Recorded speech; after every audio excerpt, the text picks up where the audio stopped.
Ну, для начала должна представиться, так положено. Я Горбачева Евгения, художник, акварелист. Вот, и теперь можно с приставкой автор книги «Портреты моря и воды».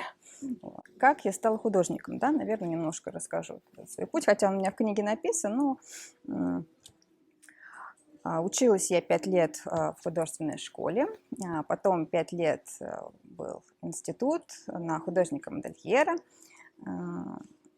Очень нравилось мне обучение, было прям безумно классно. И пошла потом работать по профессии 10 лет модельером в крупной компании в России. Рыночка, проходи. Мы уже начали без тебя. Вот. 10 лет училась, работала, создавала коллекции. Кстати, вот пиджак до сих пор ношу из моей коллекции Orso Orange. А потом ушла в декрет. Но я работала удаленно и была в декрете. И я не знаю даже, что случилось. В какой-то момент я подхожу к своему начальнику с заявлением об увольнении. Хотя 10 лет в одной фирме. Она говорит, а почему? Я говорю, я хочу творчеством заниматься, акварелью. Я не знаю, я вот не советую каждому там бросать свою работу и сразу вот рисовать. У меня даже не было очень такой мощной финансовой какой-то подпорки. Почему я так сделала? Я пыталась вот позавчера вспомнить, ну, расскажу на презентации, почему. А я не помню, как-то вот, я не знаю, может быть, что-то сверху какой-то дарный, хотя не особо в это верю, но может быть. А тут на днях читала еще роман, интересный, наверное, многие знают. Плохо, да? Давайте. Прочитала роман, и там немножко про эзотерику было написано. И было написано, если вы хотите изменить полностью свою жизнь, вы измените что-то в своей внешности. Ну, там, например, если кто-то без руки, без ноги, татуировки, пирсинги, это все меняет. И вот герой этого романа сделал себе татуировку большую на спине, и его жизнь настолько изменилась, что он даже... Там такой захватывающий сюжет, что он даже не представлял, насколько его жизнь могла сильно измениться. И я вспомнила, что за год до увольнения я себе сделала просто вот эту вот татуировку. Думаю, может быть, и правда что-то с эзотерикой это связано есть в этом. Да, может быть, повлияло. Вот просто на днях тоже думала для вас, как вот сказать, как вот я. И все. И после того, как я ушла с работы, я полностью погрузилась в акварель. То есть постоянно. У меня не было времени даже там, сходить в салон красоты. Да, мама говорит, ну иди сходи. Я говорю, я не могу, мне надо рисовать. Я боюсь тратить время, потому что не хочешь как-то наверстывать упущенное. И у нас какой-то прям коннект с акварелью произошел, такой вот тандем. И мы как в ритме вальса с ней закружились. Ну и вот до сих пор у меня, конечно же, меньше потребности рисовать каждую минуту, наращивать свой потенциал, улучшать свое качество. Но все равно, тем не менее, допустим, если мне пропадает вдруг тут мозоль, я уже начинаю паниковать. Как? Где она? Быстрее, срочно нужно бежать, рисовать. Так, наверное, вернемся к книге. Как она у меня родилась на свет. Проходите, садитесь. Спасибо большое. Неожиданный сюрприз. Как родилась книга на свет? Чисто случайно даже. Случайно мне в том году написало издательство «Миф» с просьбой написать книгу для них. Я, конечно же, первая мысль у меня, что мошенники. Да, на самом деле сейчас очень много мошенников, и вы даже в эфире, я, пользуясь случаем, говорю, будьте аккуратны. Многие пишут, предлагают, может быть, знаете, NFT. Если вам будут такие писать люди, сразу не отвечайте ничего, сразу в бан, вот, и будьте внимательны, да, все уже, многие художники уже столкнулись с этими мошенниками, почему-то нас, художников, вот эти мошенники так особо третируют, будьте внимательны все. Я потом проверила, позвонила в МИФ, сказала, у вас есть такие сотрудники, такие-то, такие-то. Они сказали, есть. Я так, отлично, конечно же, надо отказаться, подумала я. Я думаю, я еще не такая опытная, мне как-то стало страшно. Тут откуда-то у меня появился синдром, как они говорят, самозванца, спасибо. Потом думаю, нет. Но я же закончила, 5 лет меня учили в художественной школе, 5 лет меня учили в институте, в меня вкладывали преподаватели. Потом я занималась самообразованием, тоже достаточно много лет, наверное, 7 лет после того, как я ушла с работы. Почему? У меня уже есть какой-то четкий, хороший костяк знания, которым я могу поделиться с своими учениками. И уже вместе на этот костяк мы можем насаживать все знания, все наши достижения, умения, и это может вырасти во что-то вот такое масштабное и это приятное. Вот. И я написала тоже пост в Инстаграме, сказала вот так, я отказалась тогда.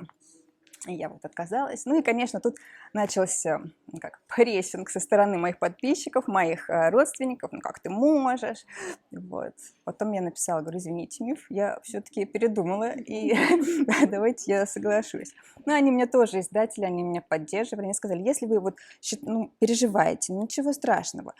Если что-то напишите не так, мы потом издадим новую, следующую версию книги, там, где вы можете как-то опровергнуть что-то, что-то там поменять, потому что мы постоянно меняем, что-то вот развиваемся. Да? Например, я что-то здесь написала, а я уже другим материалом, какие-то у меня уже другие технические материалы. Ну, как мне сказали редакторы в Мифе, не переживайте, это ваш этап. Вот то, что вы на сегодняшний момент у вас есть, вы это доступным языком и излагаете. Ну, а так как я не профессор, я не претендую на роль искусствоведа, я, естественно, все это очень простым, доступным, как вы же многие знаете, да, языком, да, все это изложила, как могу, как художник. И я не так давно училась акварели, и я помню, что вот для начинающего тяжело. У меня очень много учеников было, и я видела их ошибки, и на их ошибках это очень удобно мне было, вот я отталкивалась от них и излагала это в книге. Все вот моменты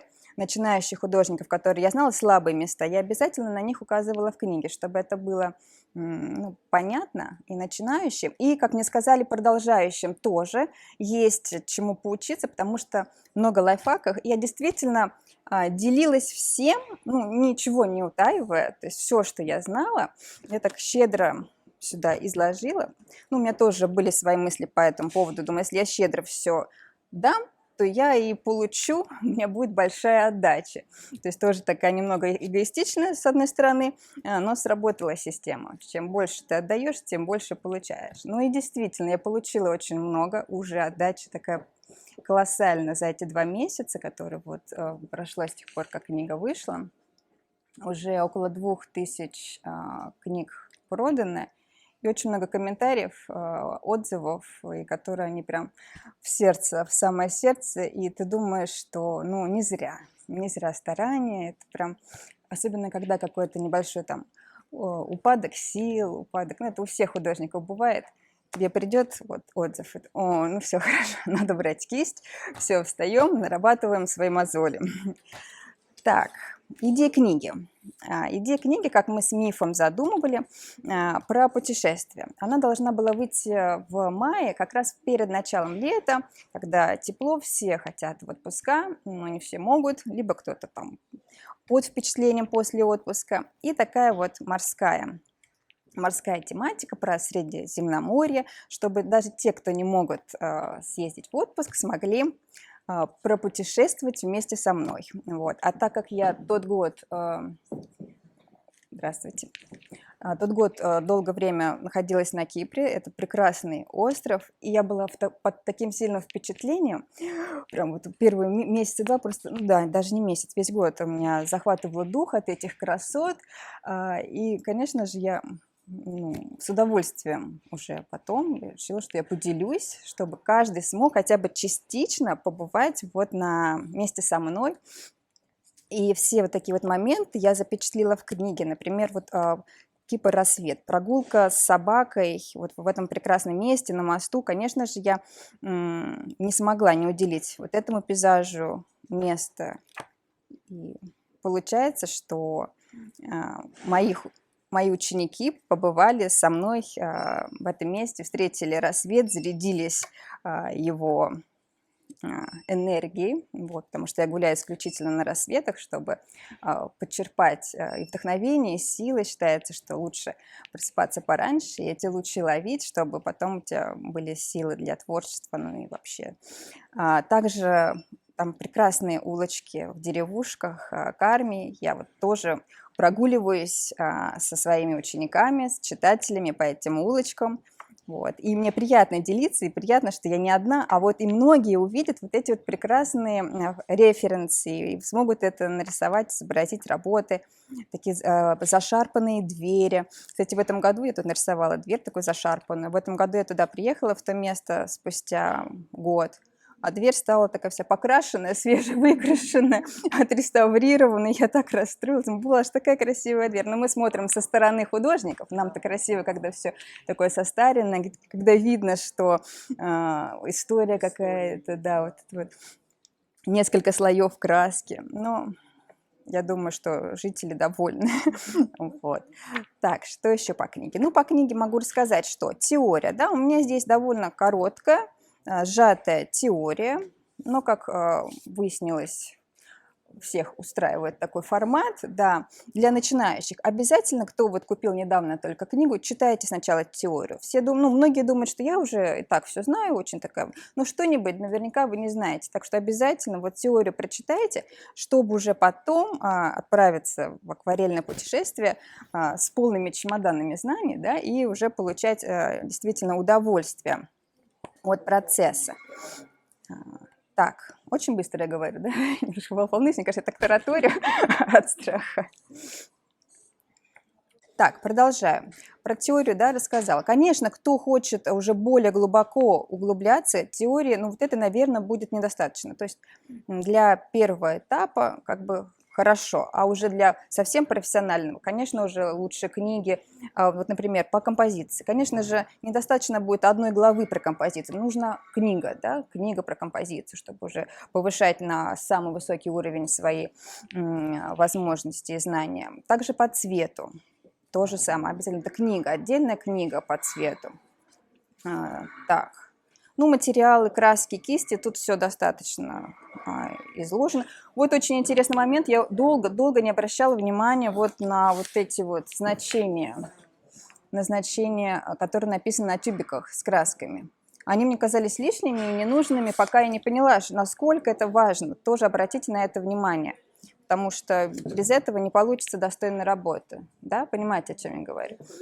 Да, укривистость, цветостойкость, пигментный состав. Это очень важно. Хотя, кажется, какие-то иероглифы, давайте не будем. Нет, надо, все надо. Так, уроки. Переходим к урокам. Уроки я специально делала от простого к сложному. То есть сначала такие вот тренировочные у меня, легенькие, которые не надо пропускать. Всем хочется начать вот с красивого. Вот открыли красивую, так вот, начну. Узнаете себя, да, уже? Девушка смеется, так и делала, видимо. Нет, начинайте с вот простого, градиент. Вроде простой градиент, но это вот самое сложное. Вот такое простое, да, оно самое сложное. Пока вы его не отработаете, вы не сможете выйти на хорошую работу. Вот. Градиент, значит, отрисовали градиент и уже на основе него начали рисовать, вот, например, следующий урок. Вы прыгаете. Камни. Вот камни, опять, у меня тут красивый урок есть с камнями, но перед этим обязательно я рекомендую сделать вот этот урок небольшой этюд. Может, он не очень такой красивый, нарядный, да, но он важен, чтобы уже понять, как мы рисуем дальше камни.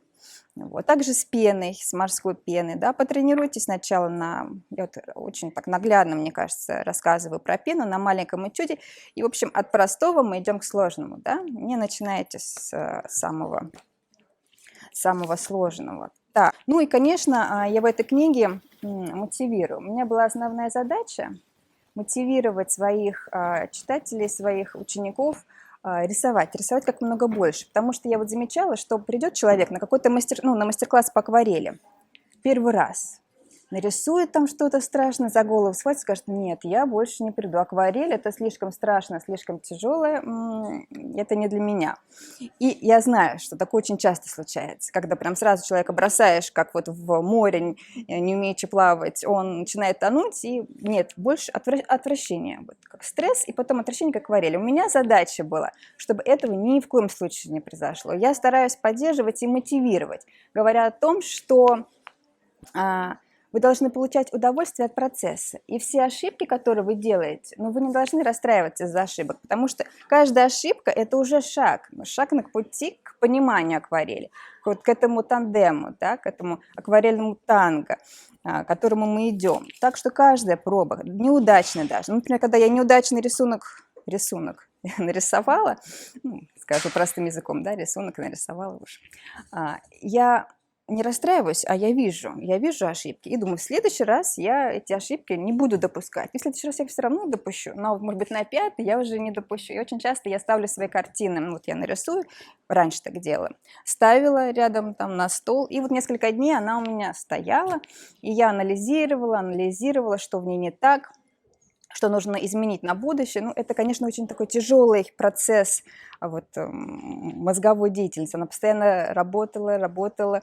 Вот. И в какой-то момент мне приходилось снимать полностью все картины со своих стен, из рамок вытаскивать, чтобы была тишина. Тишина, да, потому что когда они у меня висят, я постоянно вот смотрю. Некоторые смотрят и расслабляются вот на картину, да, как-то представляют себя в том месте. Нет, а я вижу только ошибки, недочеты. Тут надо было помягче, там, обобщить. Ну, это очень частая история, когда мы там эти детали перечисляем тут, а вот обобщить бы.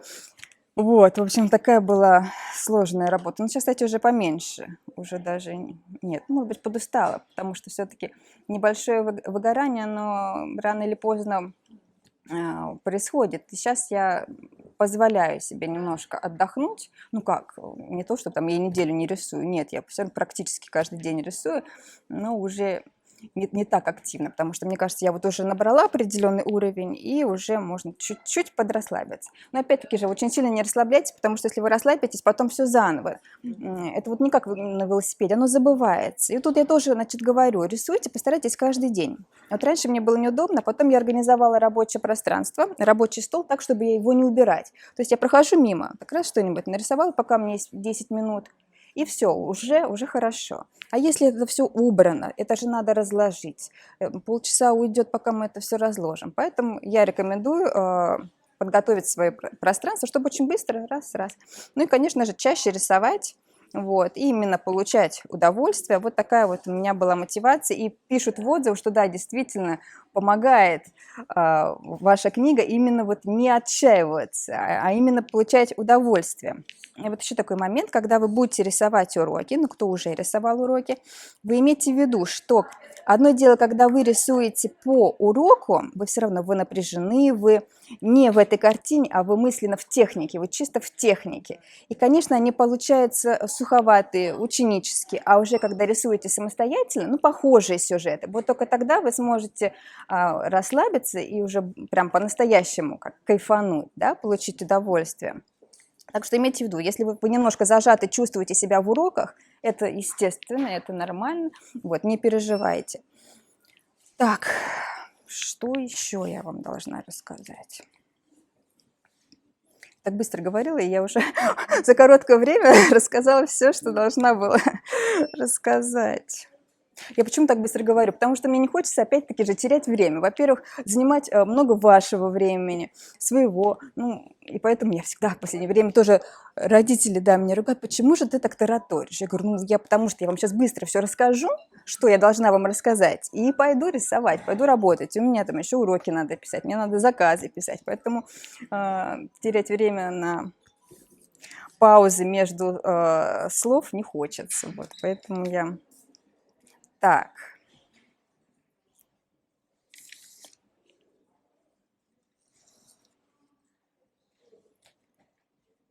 Да, ну, уже как бы все сказала. И, конечно, я благодарю покупателей за ваши отзывы. Да, вот в прямом эфире еще. Кто не смог приехать, я знаю, у вас много из других городов. Вот тоже вас благодарю. Это большая поддержка. Надеюсь, что следом выйдет второй тираж, потому что же за 2 месяца, к моему даже удивлению, две трети книги продалось. Вот. И, возможно, не за горами будет и следующая книга. Но на самом деле было тяжело, особенно редакторам. Мы должны были ее в мае уже издать, но так затянулось, потому что там редакторы схватились за голову, когда увидели кучу этих уроков. На самом деле там еще был один, но мы его уже убрали. Я говорю, давайте хотя бы, ну, давайте еще уберем. Нет, мы будем мучиться, ну, как не мучиться, это я уже говорю, мы будем, добьем, потому что действительно им было сложно, потому что очень много тут этих вот, много уроков, да, и это надо было все разгруппировать красиво. Но они тоже молодцы. Работа редакторов здесь на высоте. Ну и само издательство «Миф» тоже превзошло все мои ожидания. Ну и так крупное, шикарное издательство. Но насколько они качественно сделали бумагу, которая даже, как вот и по отзывам, даже я чувствую, приятно пахнет. Иногда книгу покупаешь, она неделю или месяц на балконе выветриться не может, потому что очень страшный, мне кажется, опасный даже запах. Здесь она приятно пахнет. И обложка, она казалась мне такой, ну, лаконичной чрезмерно, а потом я посмотрела, они сделали такое интересное напыление, и оно в некоторых местах, там, где брызги акварельные от маскировочной жидкости, она прям мерцает. Вот. То есть ребята молодцы, очень добротное издание, и красивые иллюстрации. Вот. Но некоторые иллюстрации урезаны под формат книги. Вы знаете, если пол листа, он такой длинный, удлиненный, нестандартный. Здесь, к сожалению, они урезали под такой формат, где-то 3×4, то есть где-то вот так. Но это стандарт печати, видимо, ничего нельзя было сделать. Я говорю, давайте сделаем поля, чтобы не обрезать вверх-вниз.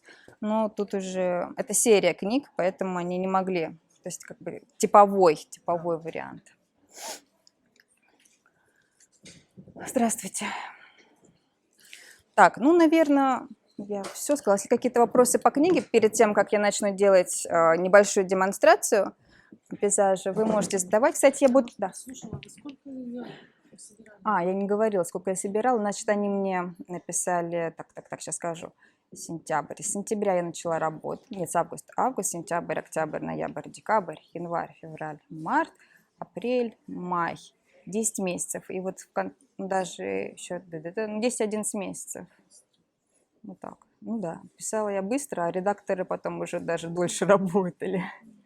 Да, я все на телефон наговаривала, потом это компоновала. План, конечно же, идеи ловила, записывала. Сначала бумажный план, и потом по главам пошли. 10 месяцев. Да, конечно. Спасибо. Надеюсь, далеко не последнее. Ну, это было сложно, конечно, отнимало много времени, которое мне, как вы видите, жалко очень зарисовать, но да, решил такой сделать. Так, ну что, раз вопросов нет, тогда я перейду к демонстрации. Нарисую что-то похожее вот из этого урока. Вот, какой-то такой закатный пейзаж будет. Сейчас я уберу книги подальше, потому что брызги могут лететь. Так, все.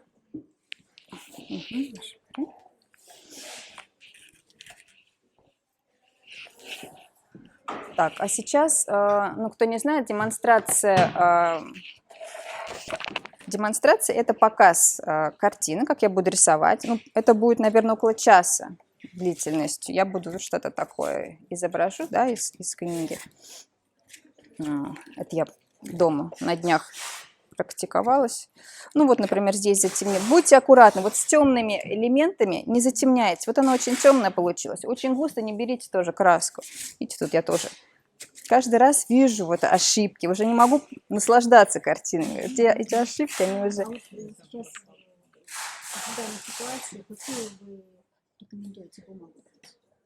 Бумагу? Но сейчас моей бумаги, к сожалению, нет. Она в пути. Она, ну, в связи с ситуациями там сложновато. Да. Надо пробовать. Вот я даже не могу сказать. У меня еще остались старые запасы Сандерса. Я рисую, вы в книге видели, исключительно на Сандерсе. 300 грамм. Сейчас у меня, кстати, 400 грамм. Это вообще старый запас, я не знаю. Им несколько лет этой бумаги. Ну, как несколько, ладно, я, наверное, года 2. Прям залезла в закрома. 425 грамм, по-моему. Она прям такая плотная, как картон. Но она не коробится. Особенно вот если я буду рисовать в своей технике, она не пойдет волной. Пробуйте. Вот не могу сказать, какая бумага. Я, честно говоря, другие не пробовала. Я вот в этом плане... Ну, так как я амбассадор Сандерс, естественно, мне смысла нет пробовать, и я ее люблю, ну вот искренне люблю. То есть я амбассадор не потому, что я амбассадор, да, а потому что действительно это любовь. Шикарно, да. Ну вот смотрите, чтобы было правильное хранение. Потому что если вы оставите там на 2 года эту бумагу не в упаковке, а просто вот бросите, есть большая вероятность, что она испортится. Потому что там у меня склейка, где-то в общем, склейку. Я вскрыла склейку и решила, что я ее поберегу и буду рисовать там через месяц начну, через 2. Я ее заклеила со всех сторон, чтобы туда воздух, влага не попадала. Потому что вот иногда хранят бумагу там где-нибудь на подоконнике, я даже тестировала там, а потом она начинает портиться. Аккуратно. Все-таки хлопок, бумага она шикарная, но...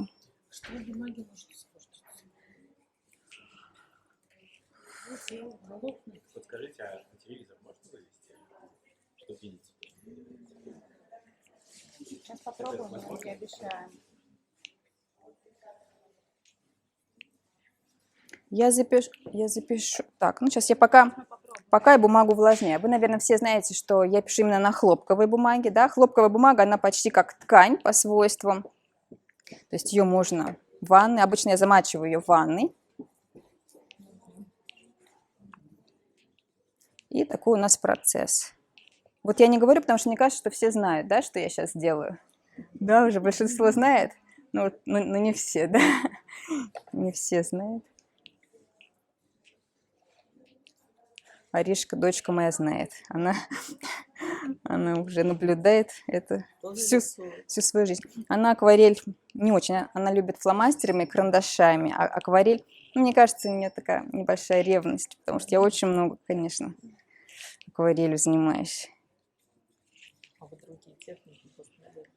Ну, другие техники я в институте, в художественной школе, конечно, мы акрил, нет, акрил, темпер, но они для меня очень тяжелые стали в последнее время. После того, как я вот акварель попробовала, все, я поняла, что масло это тяжело, это очень плотно, как-то мне некомфортно. Пастель от пастелей, не знаю, у меня мурашки, и мне вот эта вот сухость, я очень начинаю...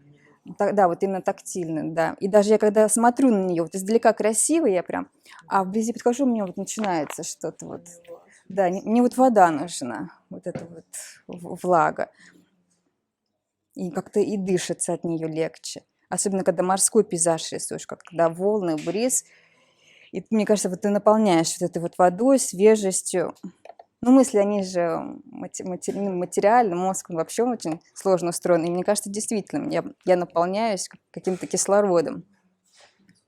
Но никогда я рисую 4 картины или 5 в день, тогда уже под конец там уже не помогает, конечно, кислород. Ничего, уже устаю, да. Ну, я в 6 лет, даже меня в художественный кружок отдали в 6 лет. Потом только уже художественная школа. Ну, в общем, получается... с 6 лет, да. Но вот у меня был перерыв, когда я работала модельером, мы там рисовали только одежду, и то больше в компьютере, в Coral Draw. И такой был перерыв вот в 10 лет. Ну, конечно, я все равно в это время иногда-то рисовала в свободное время, ну, очень редко.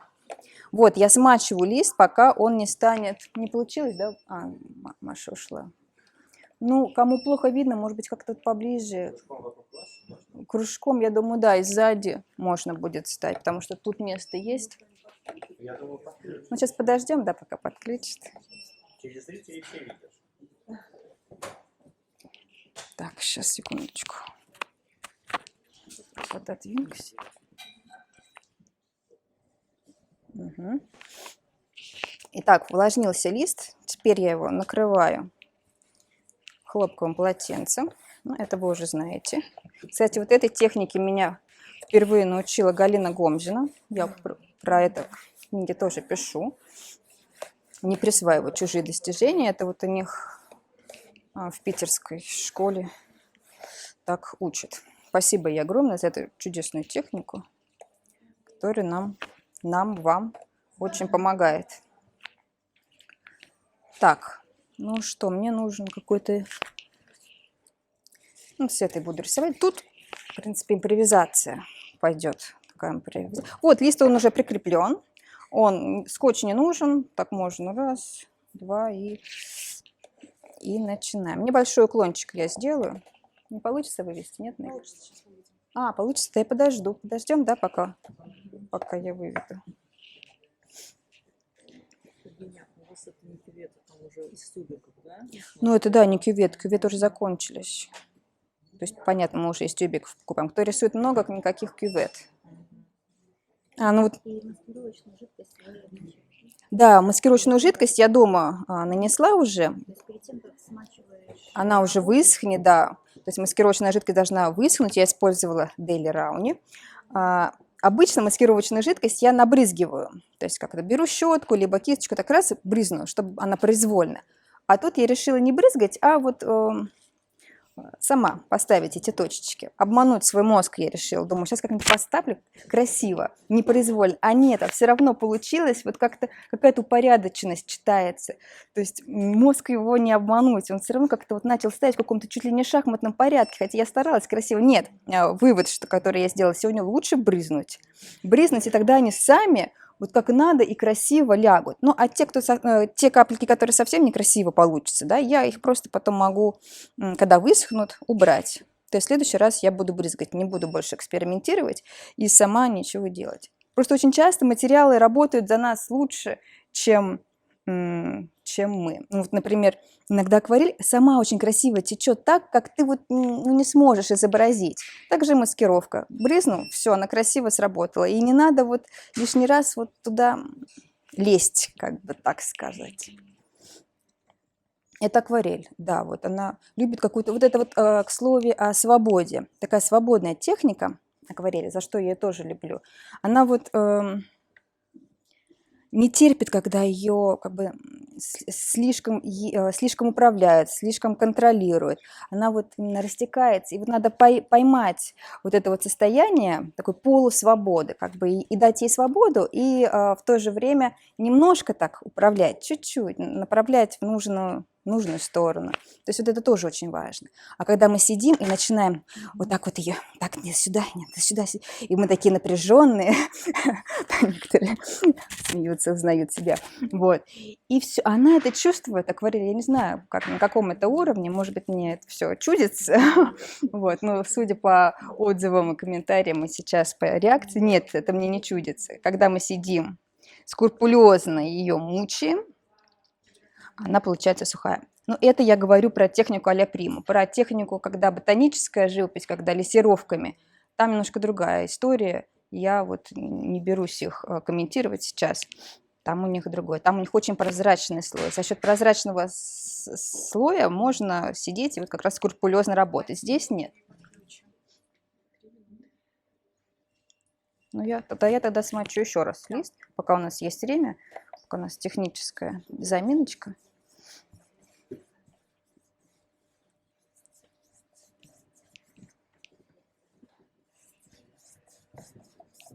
Так, ну и про бумагу еще что я могу рассказать. Кисточки коза, да? Ну, вот это флейц коза. Увлажняем мы флейцем из козы.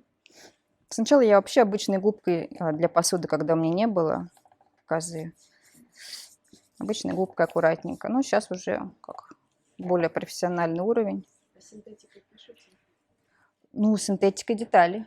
Только детали и какие-то такие полоски для воды. Синтетика нам для чего нужна? Чтобы густо темные такие брать, темный тон набирать. В ней много пигмента и мало воды. Когда нам нужен контроль, например, мы тогда берем синтетику. И когда маленькие темные детали, тоже берем синтетику. Только тогда. Для больших заливок нет, ни в коем случае. Синтетика нам не подходит, потому что нам нужна натуральная кисть, в которой много воды, которая держит в себе воду и отдает ее в лист, чтобы у нас вольно ходила кисть по бумаге.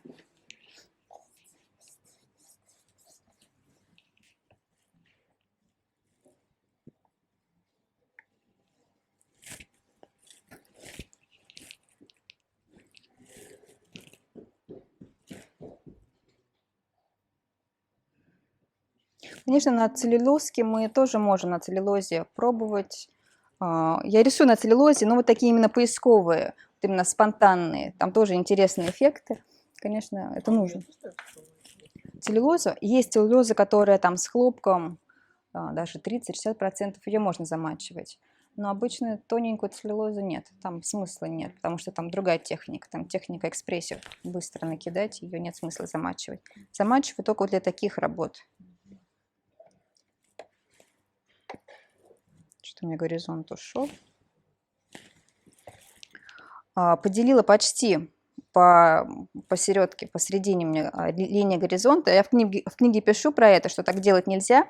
Но здесь у меня не будет прям четкой линии горизонта. Я постараюсь ее, ну, чтобы ее не видно было. Одной заливкой написать небо и воды, поэтому ничего страшного, что у меня здесь практически посередине поделен лист. Ну, конечно, вы все знаете уже, что так делать нельзя. Лучше вот так вот, наверное.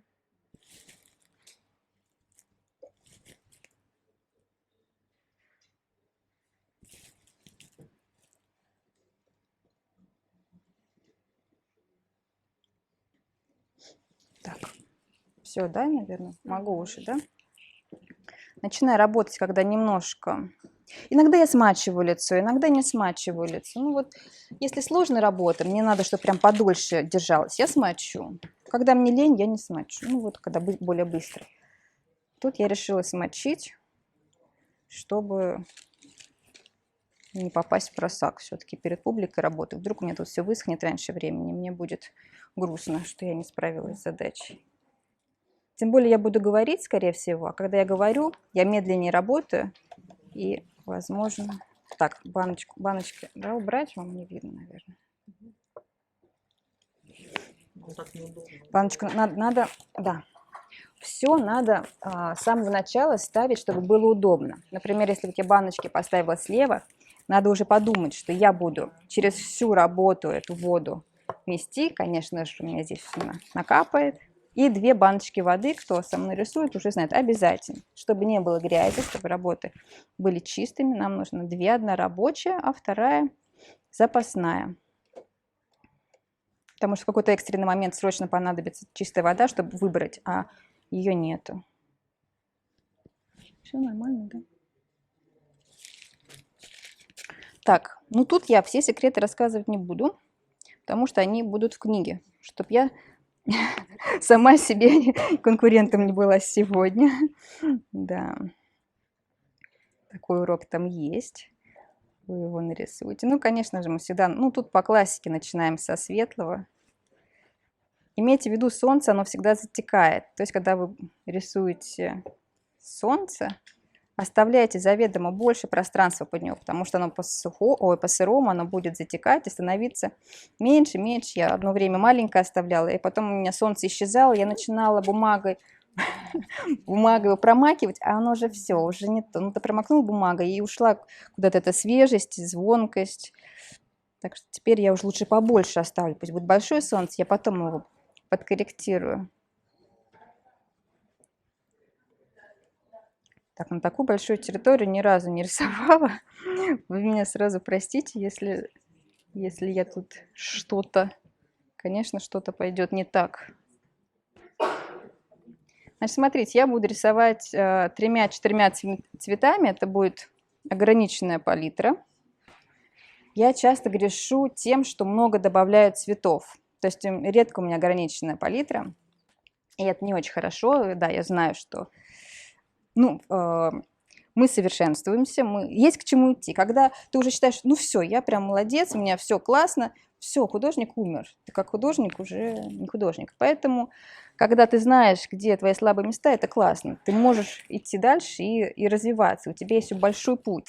А когда вообще ты неважно рисуешь, у тебя огромный путь впереди, это же классно. Развивайтесь. Так, значит, мешаю 2 цвета, кадмий желтый, кадмий красный. Буду использовать кадмий желтый, кадмий красный и ультрамарин. Все. И вот получится вот, может быть, кадмий оранжевый еще добавлю.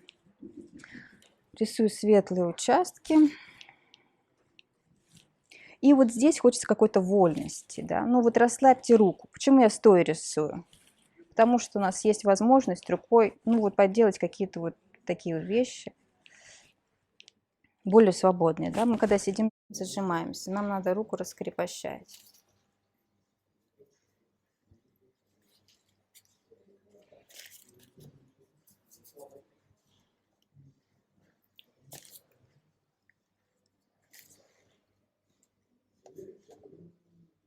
Ну вот как-то так. Свободно идем.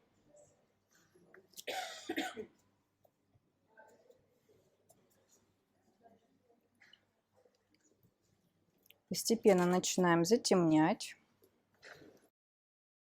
Вступает холодный оттенок, ультрамарин.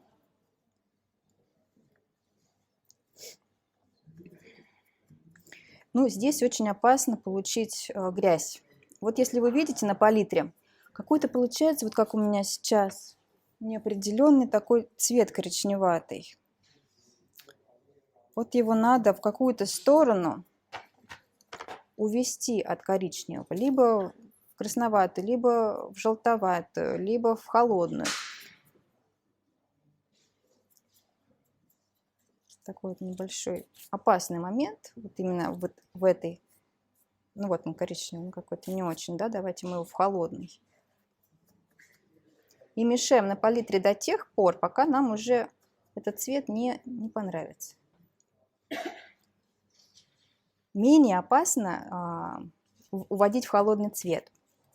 Мы видим холодный, и это уже не грязь, это уже у нас получается серо-синий, часто даже благородный оттенок получается.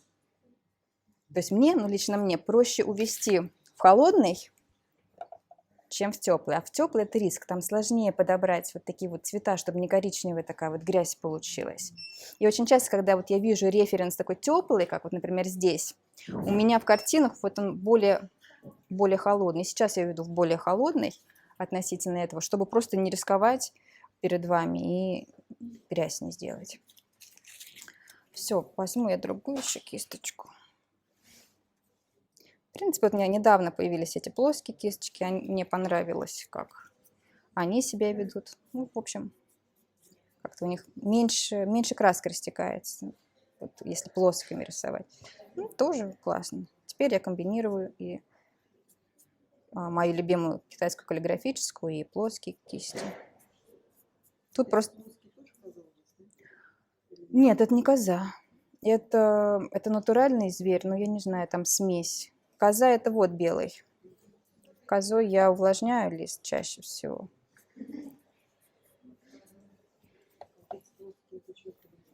Ну, это Китай. Они там у себя пишут, что куница, ну, какие-то странные... В общем, так, сложно сказать, что это за звери. Ну, она мягкая, пластичная и такая очень классная. Натуральная смесь зверей. Каких-то зверей. Вот теперь надо аккуратненько нам подойти к этому кругу.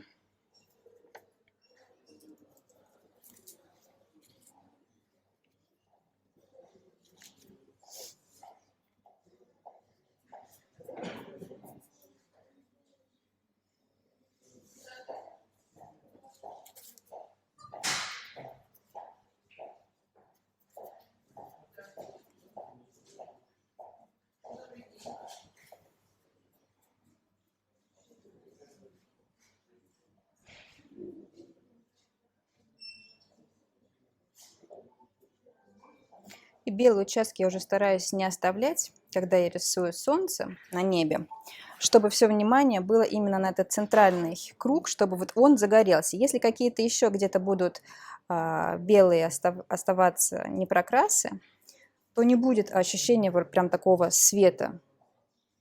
Надо их убирать, чтобы свет был один. У нас солнце всегда самое яркое. Все светлые облака, они уже, хоть и белые, они не белые, потому что вот самое яркое пятно – это солнце. Ну и здесь я хожу кисточкой, гуляю, вот как мне нравится. И главное, свободно. Вот не сидите, потому что вот я сажусь, все, я начинаю как-то уже боязливо уже более прорисовывать. И вот и забью так работу. Сейчас. А иногда вот хочется, ну просто иногда устаешь или еще что-то, садишься, И все. Уже сколько раз замечала, думаю, нет, но сяду в этот раз и не испорчу, не замучаю. Каждый раз себе обещаю, проверяю и замучиваю. Набираю тон постепенно. Чтобы набрать тон, вы уже знаете, меньше воды, я прям отжимаю. Вот еще такой совет. Когда вы отжимаете кисть, как я раньше отжимала, я беру так и отжимаю кисть. Думаю, что ж у меня это выпадают они так активно. Не, ну не активно не выпадали, но все равно меняла. Теперь я вот так вот. Вот мы так отжали. Не тяну, вот просто промокнула. Но все равно вот век живи, век учусь, и это прекрасно. Что вот я теперь знаю, спустя сколько лет, как правильно отжимать кисти. Кстати, в книге я про это не писала. Так что надо будет написать следующее обязательно. А то мне потом как предъявят все мои читатели ощущение, почему наши кисти все повылезали. А я же говорю, отжимайте кисти, отжимайте. Ну, потому что не набирают тон, особенно новички. Вот они стесняются как-то брать краску. Они вот робеют. Не надо робеть перед акварелью, она не любит эту вот робкость. Вот они берут, новички, аккуратненько, вот кончиком, не знаю, видно там? Видно, да?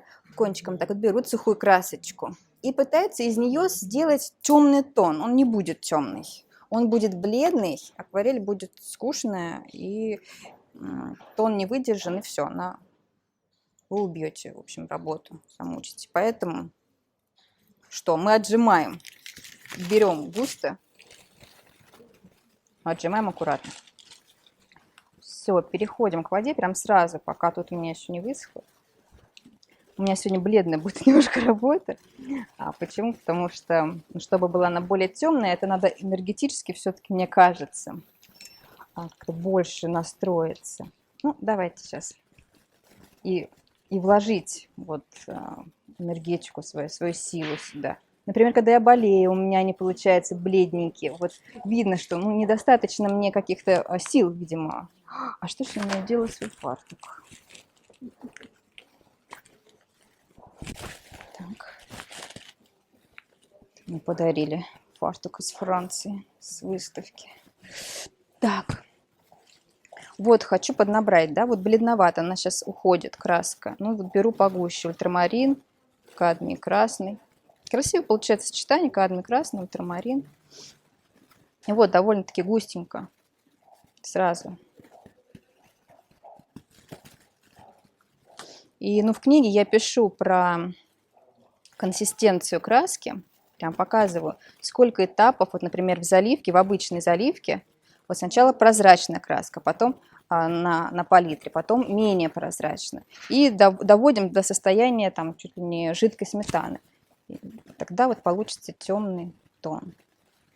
То есть в картине должно быть разнообразие тонов. Мы не забываем от светлого к темному. И светлый, и темный, тогда она будет интересна. Ну, за исключением таких пасмурных, меланхоличных, каких-то осенних, может быть, пейзажей.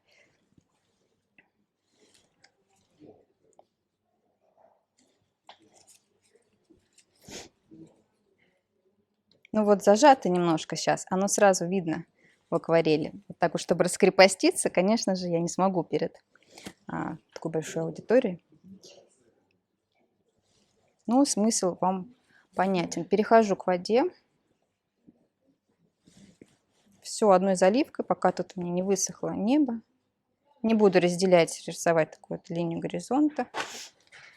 Четкую. Сделаем все плавно.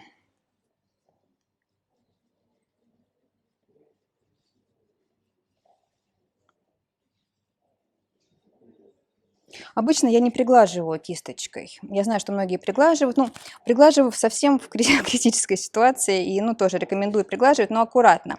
Почему? Когда мы приглаживаем, краски начинают как-то перемешиваться друг с другом, и почему-то они теряют какую-то свежесть, опять-таки же, когда вот перемешиваются. Вот тоже недавно я придумала такой для себя лайфхак. Тоже в книге про него не написала.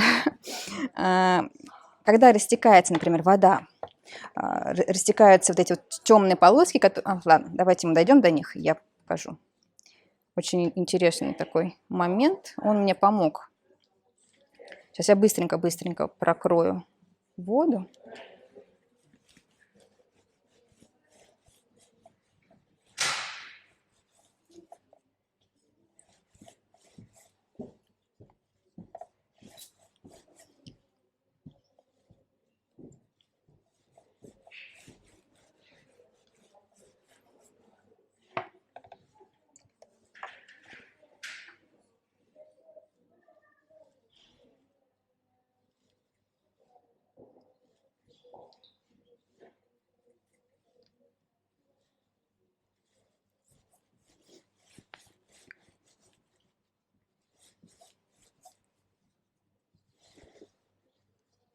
По краям сделаю чуть потемнее, чтобы фокусный центр у нас к середине сдвигался. Ну, чтобы опять-таки же внимание было сюда, к солнцу, как к такому, к энергетическому магниту.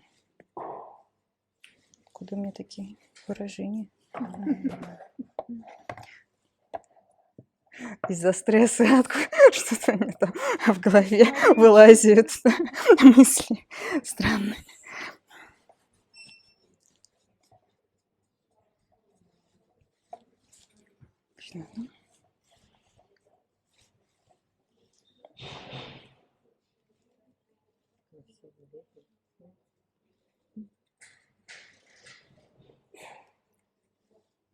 Затемняю к низу, как всегда, чуть похолоднее.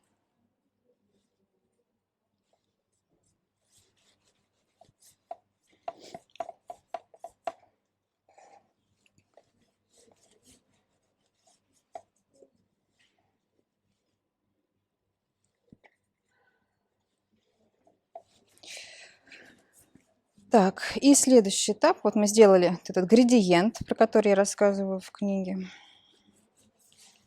Вот не каждый может такую ровную заливку делать. Особенно если бумага сухая, не увлажненная с изнанки. Даже я не смогу вот такую сделать ровную. Ну, там немножко идет другая техника. Там на кисти больше воды, когда у нас сухой лист. На кисти больше воды, и мы идем, опуская каплю. Но это сложнее. Так мы упрощаем себе задачу. Так рисовать гораздо проще, особенно новичкам. Смочил лист, вода внутри, у нас времени вагон.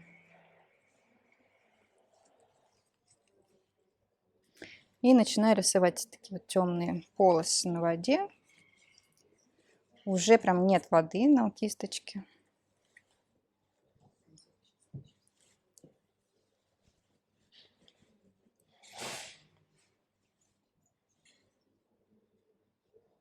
Я все еще использую китайскую каллиграфическую, ну, хотя уже пора взять другую кисть, потому что сейчас будут сильно растекаться мои вот эти вот линии. Ну так вот, если вы видите, что вот эти у вас полоски на воде, ну это тени, да, от волн, сильно растекаются, можно не брать вот эту вот кисточку и не растушевывать вот так, не приглаживать их, хотя я там говорю приглаживать, вы уже можете не приглаживать, а просто вот так вот наклонить планшет. И все, и они пойдут, начинают течь в ту сторону. То есть не вверх-вниз, не будет таких вот больших, не знаю, дельфинов, да, пушистых. Как? Притяжение. Да. Да. И не будет грязи. Мы не будем как развозюкивать эту краску. Вот у нас так. Не очень удобно рисовать, но зато результат, он оправдывает вот это вот неудобство рисовать под наклоном. Не, какие-то надо лайфхаки уже это оставлять при себе, скрывать. Но я еще не научилась. Я научусь. Я придумаю, сразу рассказываю. Ну, я еще что-нибудь придумаю обязательно. И не расскажут.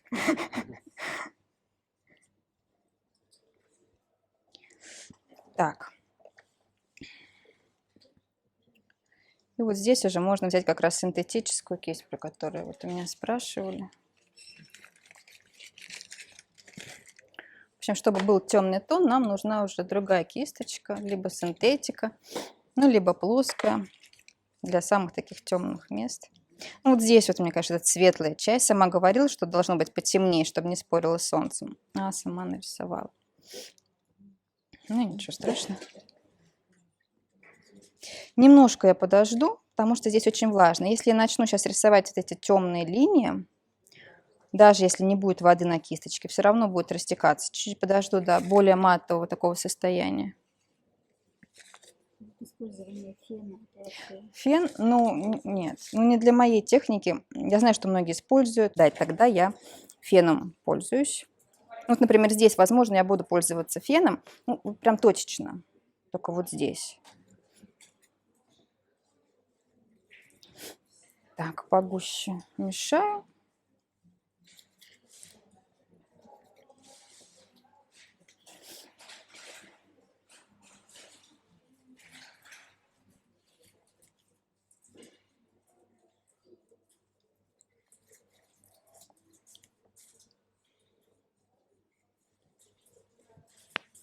и смело. Вот здесь надо смело. Ну, сейчас еще поделюсь, ладно, последним секретом. Тоже недавно поняла. Чтобы вот эти вот не расползались, вот эти вот ну, полосы, да, нужно еще работать быстро. То есть, если быстро ты так провел, кисточка не успевает отдать много воды. Она отдает как бы краску. Вот как-то у меня так получается. Все, и она так сильно не расползается. Плюс еще с наклоном.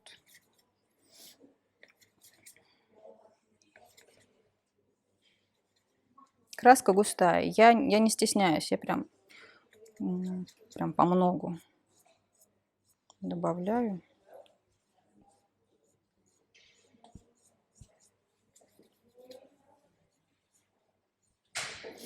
Ну, не надо бояться. Ну, вот не так вот. Ну, вот так вот сделали этот мазок, и все. Если вы не умеете рисовать ровные линии, ну, конечно, потренируйтесь, да, как вот нас в институте учили. Лист берете большой, карандаш и пошли. Вот, пока мы не нарисуем ровную линию. Сейчас есть всякие тоже приспособления, лайфхаки, например, ровную линию, чтобы нарисовать, вот так вот раз мы так облокачиваемся. Ну, это не, когда мы карандашом рисуем, а тут нам все-таки должна быть свобода. Мы свободно, быстро эти вот линии. Ну, пойдет она как-нибудь криво. Ну, ничего, следующий раз. Да, волна. Почему? Вот почему я люблю рисовать пейзажи. Можно сказать, оно так и было. Ну, что я заметила, вот интересно, вот пейзажи, как вот птички сидят. Есть ритм в каждом пейзаже, вот у меня миллион фоток. Вот я вот смотрю, нету такого, что вот повторяется одинаково, как столбы. Всегда ритмы вот именно такие как вот как в золотом сечении. И это вот удивительно. Тоже вот наблюдала, ехала в поезде, вчера только приехала. И вот как сидят птички на этих проводах. Нет такого, что они как-то некрасиво. Они прям четко, где-то вот группы. Везде золотое сечение я вижу. Ну как вот. И вот деревья тоже. Они не стоят вот, ну если только их даже посадят. Если посадят, то стоят, да. А если вот они сами, вот опять я еду, смотрю в окно в поезде, да, как они красиво вот стоят, и ничего не повторяется. И форма не повторяется, и размеры не повторяются, и очень красивая. То есть удивительная природа, она прям сама эти ритмы, создатель, видимо, так создал, да.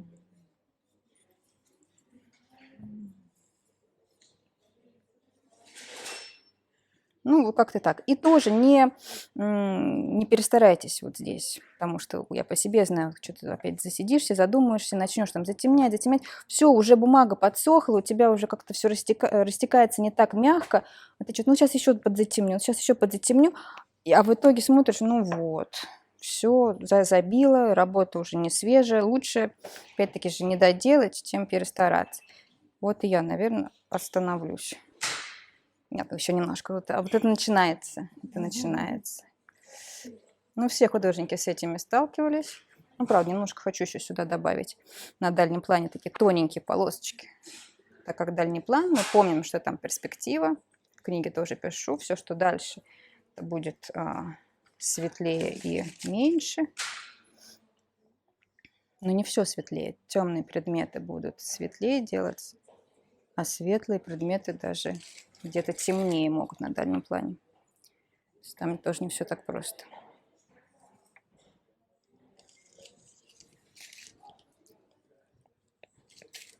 Так, ну толстоватый получился. Ну вот, начала портить. Все, остановлюсь. Теперь я подожду, пока высохнет все, и нарисую яхту, собственно. Мы можем сейчас, кто принес книгу, подписать. Мы вначале уже подписали часть. А если еще у кого-то есть, сейчас у нас такой небольшой тайм-аут, пока у меня сохнет, да, я могу вам подписать ваши книги. Кто пришел раньше, тот молодец. Уже с подписью довольный сидит.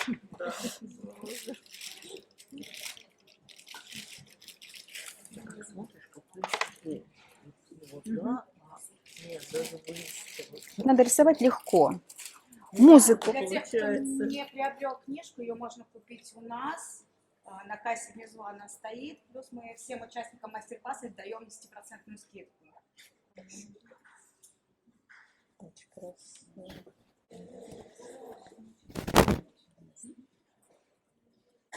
Маришка, лучшая ученица, моя Маришка. А у вас есть очные уроки? Точно. Я занималась. Пока далеко я время. Юрий. Так, ручка. Все, пожалуйста. У меня Ирина зовут.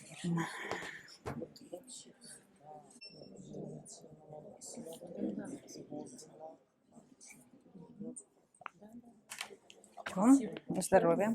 Так, ну что там у нас? Так. Начинаем опять со светлого. Быстренько, да, я сейчас, чтобы уже вас не задерживать. И тоже. Вот, сейчас мелкие детали будет сложновато. Такая перевозбужденная, рука потрясывается.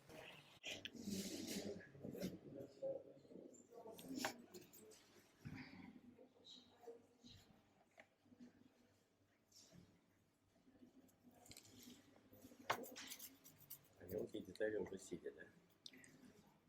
Ну, просто что-то ноги уже не держат. Да, отлично. Ну, опять начиная сидя, ну да, можно. Я уже могу себе, ну, тут я могу себе разрешить сесть. Лучше, конечно, стоя, чтобы опять не закопаться. А еще вот интересно, когда, допустим, я устаю, и мне хочется побыстрее уже закончить, да? И поэтому я делаю быстро все, и получается свежо и не замучено. То есть тоже такой лайфхак. Ну вот уж все, уже ноги не стоят, быстро я доделываю. Все это меня подгоняет. А очень часто в такой технике лучше работать быстрее, да? Устала, быстренько закончила, и все живо получается. Вот если я не устаю, мне хочется подольше. Ну, значит, у вас неплохое здоровье. Это хорошо. Хочется подольше.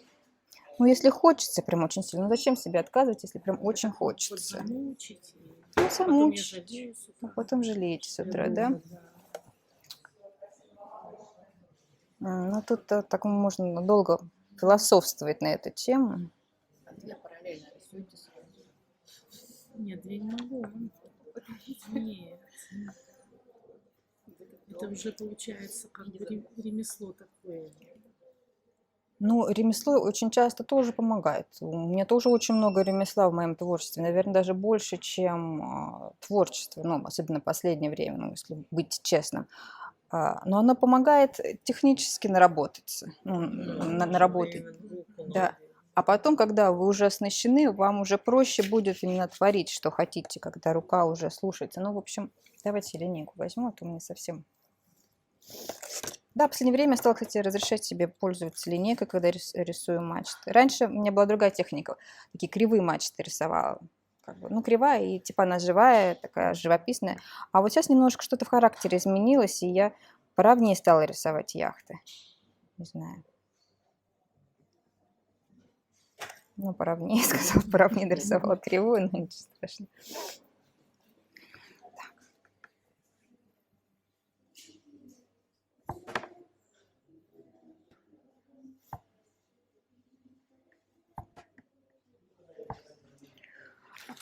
Так. И вот даже мелкие детальки сейчас я, кстати, рисую натуральной кисточкой, чтобы не получить вот такую темную лодку. Почему? Потому что вот если мы будем рисовать синтетикой вот этот корпус судна, может получиться, как там вот на моей одной работе, он темноват будет. Нам все-таки попрозрачнее хочется, и поэтому, чтобы попрозрачнее было, я буду натуральной кисточкой сначала, чтобы не было очень темным. Это, конечно, слишком светло. Сейчас я проложу светлый участок, а потом по нему уже темный. А синтетика уже такие совсем мелкие детальки. Потому что часто смотрю, новички берут синтетику и вот рисуют. И получается прям такое вот, как инородное, очень вырезанное, темное, неорганичное совсем. И, кстати, я раньше рисовала синтетикой, вот потом только дошла, что нужно все-таки. Какому производителю красок вы отдаете предпочтение? У меня разные, я вот не могу так сказать. Вот И так вы вот. сочетаете, да, разных? Разные производители, да. Ну, потому что у кого-то одна краска вот мне нравится, у кого-то... А голубые фигуры вот эти, как вам больше нравится? Они у всех разные, и смотря для каких целей я использую. Вот у меня есть, например, Цируль Матневский палитр, он такой бледный, с грануляцией, его там я рисую небо. Например, у Маймори, у импортных, Цирулем совсем другой, он яркий, им, допустим, я рисую воду, могу рисовать. То есть, Белильные краски используете? ну, они есть у меня в палитре, вот какая-то голубая. Ну, меньше, да? Ну, во-первых, да, очень мало и очень аккуратно, и пока не научилась, вот честно говоря. Как-то у меня все получается сразу замылено, вот это вот. И пока для себя я решила, что лучше я возьму тот же цирулиум или ту же голубую, но просто больше воды, тогда будет прозрачность. Тогда не будет плотности. Ну, в общем, этот момент, мне пока, я вот думаю, как вот лучше, использовать их, не использовать. Я к ним еще пока не приноровилась. Быстрее, да. Белильные сохнут краски быстрее. Иногда, когда кисточка неудобная, ей лучше всего рисовать. Когда она какая-то вот такая вот кривенькая, она там тоже сама, вот, к слову, что инструменты сами за себя рисуют, да, как маскировка там, и вот кисточка, да, она сама как-то изгибается, и так хорошо не получается. Я вот иногда думаю, ну почему сами инструменты работают лучше, чем я. То есть если я буду пытаться нарисовать какую-то органичную такую вот линию, у меня получается она неестественно, не натурально. Когда вот такой кривой кисточкой получается, так нет, получается, опа. Ну так я уже произвольно рисую.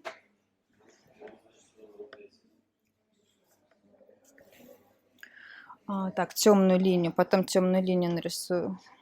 Да, можно сейчас. Вот теперь я беру синтетику, и вот темные линии на кораблях, этой вотер-линии уже можно синтетикой густой.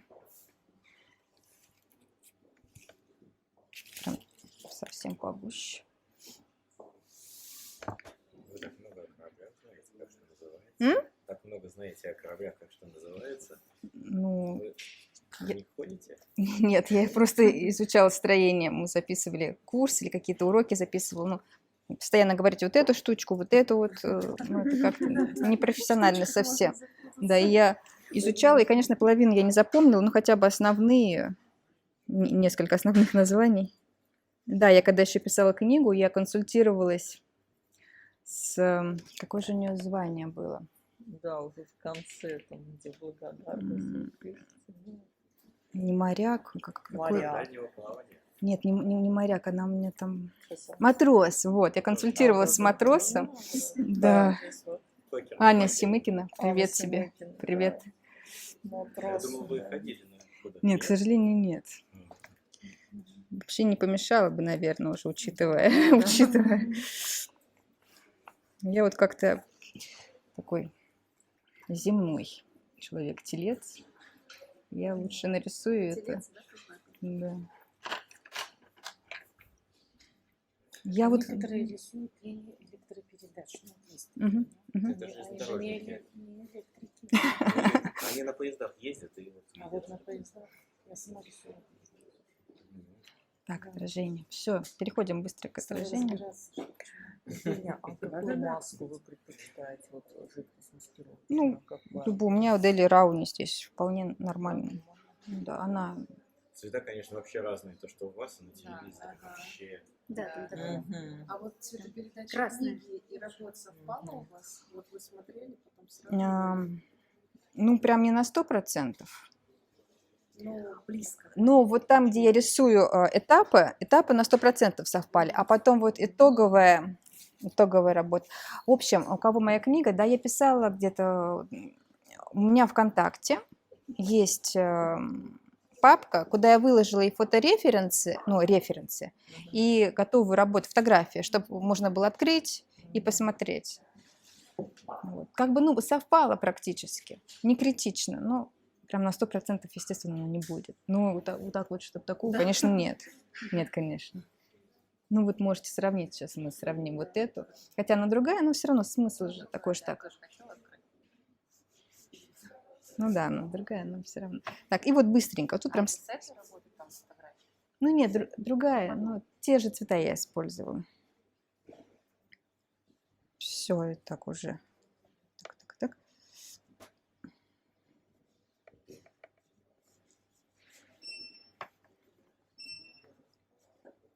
Я люблю вот с берега наблюдать. И даже купаться не очень люблю. Плавать, в смысле. Ребенок любит, а я вот... И классно, когда я была на Кипре, там был мост такой над водой. Я вот за всеми этими красотами наблюдала с моста эти вот камни, валуны, и вода от этой бирюзовая. И каждое утро обязательно это было. Туда прийти на рассвет. Все. И там же писали, да? Написала я там такие страшненькие работы. Даже никому не показывала. Не, ну там есть что-то у меня. Но на пленэрах у меня ужасно получается. Потом там очень сухо, моментально все посыхает. невозможно Да, рисовать. если мочить с изнанки, то очень влажно, если не мочить, то очень сухо. Но в любом случае я потом приходила домой, и уже, я не знаю, не знаю почему, но когда ты напишешь маленький, хотя бы страшненький какой-то этюд на природе, и потом уже придешь и по фотографии напишешь либо по этой же фотографии, либо с этого же места, почему-то они какие-то проникновенные получаются. Я не знаю, но говорят, что ты проникся вот этой атмосферой. Вроде как-то странно звучит, но оно работает. Работает.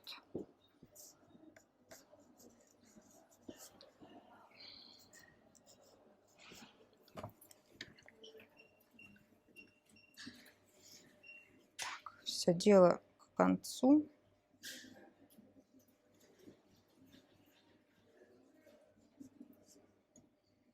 Я произвольно рисую отражения, на самом деле, не глядя, как они должны там быть правильными. Правильно, неправильно.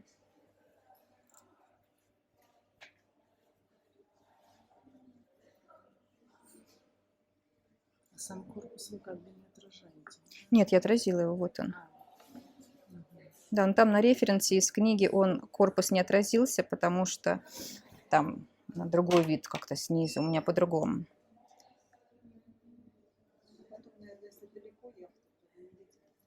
Есть какое-то Да, момент, там в книге, да, другой референс, там без отражения. Ну, я решила такой более классический вариант изобразить с отражением корпуса, чтобы потом вопросы не задавались. А где отражение корпуса?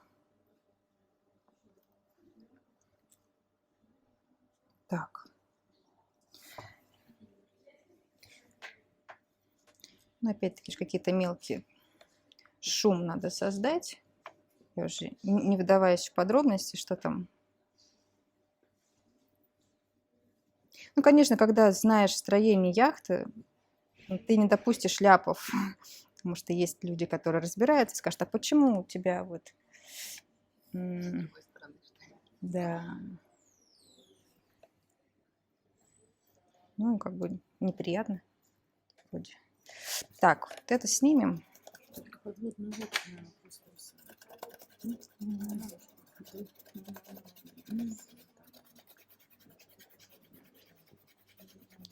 Все сняли.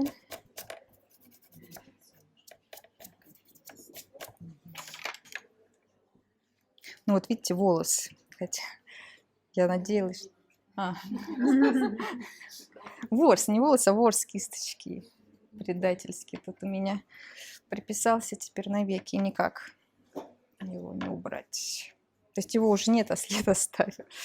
Значит, палочка какая-то была на воде. Ну.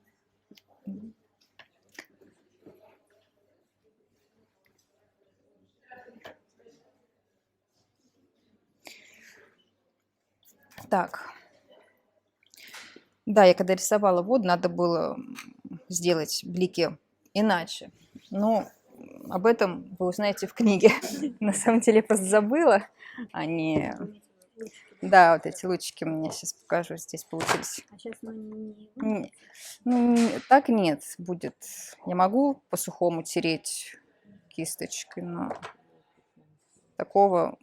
Когда по-сухому трешь, получается, ну, видно как-то вот засушено. А вот когда я по сырому их выбирала, да, тут, конечно, у меня уже получилось посимпатичней. Вот они прям тут у меня заиграли, солнечные зайчики. такие, как солирует солнышко. Тут я могу только вот меланиновой этой губкой, то есть я знаю, да, этот лайфхак, чуть-чуть. Ну нет, я просто смягчу края. Я вот не догадалась. Не, ну лучей уже не будет, просто немножко вот.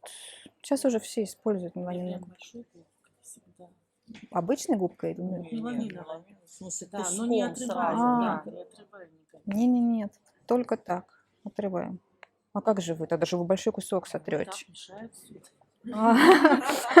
Да, бывает иногда элементарные вещи, до которых мы как-то не доходим.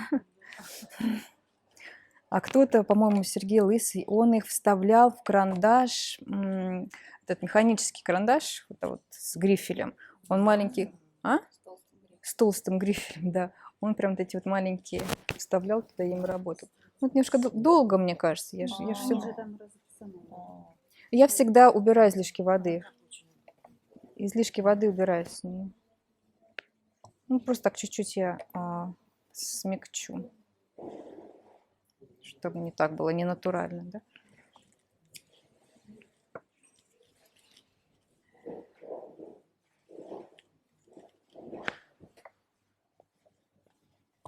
И салфеточкой протрем.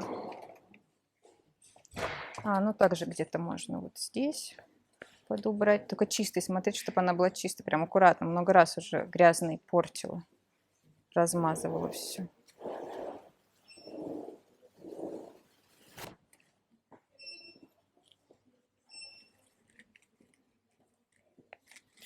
Ну, так еще буквально чуть-чуть.